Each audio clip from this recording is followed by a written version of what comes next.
ముఖ్యమైనది. దేవుడు ఆత్మ.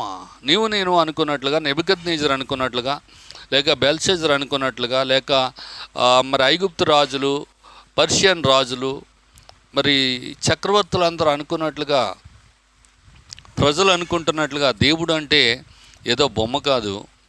దేవుడు అంటే ఆకారం ఉండేవాడు కానే కాదు.